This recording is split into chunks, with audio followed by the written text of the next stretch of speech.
वो दिन था सुबह का और मैं बाबा के साथ सब्जी मंडी गया था सब्जी लेने के लिए। और सुबह सुबह वहाँ पर बहुत ज़्यादा भीड़ रहती है क्योंकि सभी लोग सब्जियाँ लेते हैं। और मैं भी इधर उधर भटक गया। बाबा अपने सब्जी में व्यस्त थे। उन्होंने सब्जी लेने के बाद जब मुझे देखा तो मैं इधर उधर कहीं पहुँच गया होऊंगा, लेकिन मैं उस सब्जी मंडी से बाहर निकल आया था। और हमारे जो शहर का एक हॉस्पिटल था उसमें एक लड़का पानी देने के लिए जा रहा था। उसकी उम्र उतनी रही होगी जितनी कि अभी मेरी उम्र है। मैं जिस उम्र पर अभी हूँ उस लड़के की उम्र उस समय उतनी ही रही होगी। मैंने उससे बोला कि भैया मैं रास्ता भटक गया हूँ, मेरे को ले चलो। तो उन्होंने कहा कि तुम्हारा घर कहाँ है? तो मैंने बताया कि इसी रास्ते से सीधा है, क्योंकि उस समय मैं अपने घर से बगल वाले घर पर भी नहीं जा सकता था। माफ़ करना, मैं एकदम से बीच में आ गया। ये वीडियो स्टार्ट होने वाली थी लेकिन मैं तुम लोगों की ज़्यादा नहीं कुछ सेकंड्स लूँगा। ये जो सीरीज़ चल रही है ये हमारी एक स्पेशल सीरीज़ है जिसके अंदर मैं तुम लोगों को अपने बचपन की कुछ स्टोरीज़ बता रहा हूँ। और ये वो स्टोरीज़ है कि जब हम बड़े हो जाते हैं और जब हम सोचते हैं अपने बचपन के बारे में तो जो सबसे लास्ट में याद आती है कि जब हम एकदम पहले की एकदम लास्ट में जो चीज़ हमें याद रह जाती है, जो सबसे लास्ट की यादें होती हैं, जो हम बचपन में जैसे अब हम होश संभालते हैं और उसके बाद जब हमें याद रहना शुरू होता है, हमारे अंदर वो मेमोरी डेवलप होती है, उसके बाद जब वो पहली कुछ यादें हमारे दिमाग में याद रह जाती हैं, वही यादें मैं तुम लोगों को इस सीरीज़ के अंदर बता रहा हूँ। और इसका ये पार्ट 2 है। इससे पहले मैं एक और वीडियो बना चुका हूँ, अगर तुम लोग वो देखना चाहते हो तो तुम लोग official Shekhar blogs episode 26 search कर सकते हो। इसके डिस्क्रिप्शन में भी तुम्हें ये वीडियो मिल जाएगी।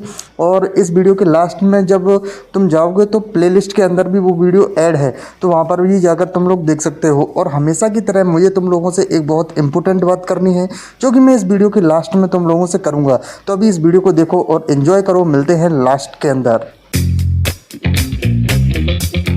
तुम लोगों का स्वागत है मेरे पूरे जीवन की इस कहानी के अंदर। एकदम सच्ची और 1% भी झूठ नहीं है। अब जो मेरी दूसरी याद है, जो मुझे याद है, वो है सब्जी मंडी की। जैसा कि मैंने इंट्रो वीडियो के अंदर जिक्र किया था, वो दिन था सुबह का और मैं बाबा के साथ सब्जी मंडी गया था सब्जी लेने के लिए। और सुबह सुबह वहाँ पर बहुत ज़्यादा भीड़ रहती है क्योंकि सभी लोग सब्जियाँ लेते हैं। और मैं भी इधर उधर भटक गया। बाबा अपने सब्जी में व्यस्त थे। उन्होंने सब्जी लेने के बाद जब मुझे देखा तो मैं इधर उधर कहीं पहुँच गया होऊंगा और मैं उस भीड़ के अंदर खो गया। बाबा ने मुझे बहुत समय तक वहाँ ढूंढा। जब मैं नहीं मिला तो उन्होंने पापा और चाचा को कॉल किया। उसके बाद सभी लोग मुझको मिलकर ढूंढने लगे, लेकिन मैं उस सब्जी मंडी से बाहर निकल आया था। और हमारे जो शहर का एक हॉस्पिटल था उसमें एक लड़का पानी देने के लिए जा रहा था। उसकी उम्र उतनी रही होगी जितनी कि अभी मेरी उम्र है। मैं जिस उम्र पर अभी हूँ उस लड़के की उम्र उस समय उतनी ही रही होगी।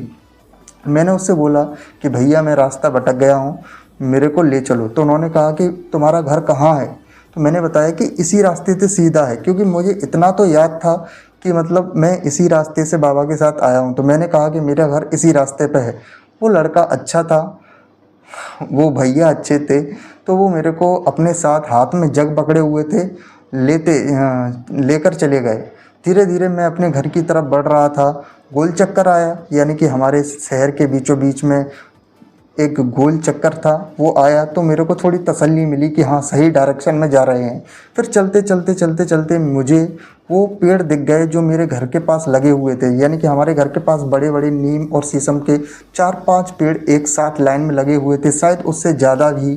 तो फिर उन्हें देखने के बाद मैं समझ गया कि अब मेरा घर आ गया है। और फिर मैंने भैया से बोला कि अब तुम यहाँ से लौट जाओ, आप यहाँ से लौट जाओ, अब तो मैं चला जाऊँगा। और जैसे ही मैं घर के अंदर घुसने वाला था वैसे ही मेरे चाचा और पापा मुझे सामने दिख गए। फिर उसके बाद जो हुआ वो मतलब दादा ने तो हल्ला नहीं किया, शायद पापा और चाचा ने कहा कि कहाँ कैसे कहाँ चले गए, फलाना ढिमकाना। और वो दिन मतलब उसके बाद उन लोगों को शायद काफ़ी चिंता रही होगी, क्योंकि उस समय मैं अपने घर से बगल वाले घर पर भी नहीं जा सकता था।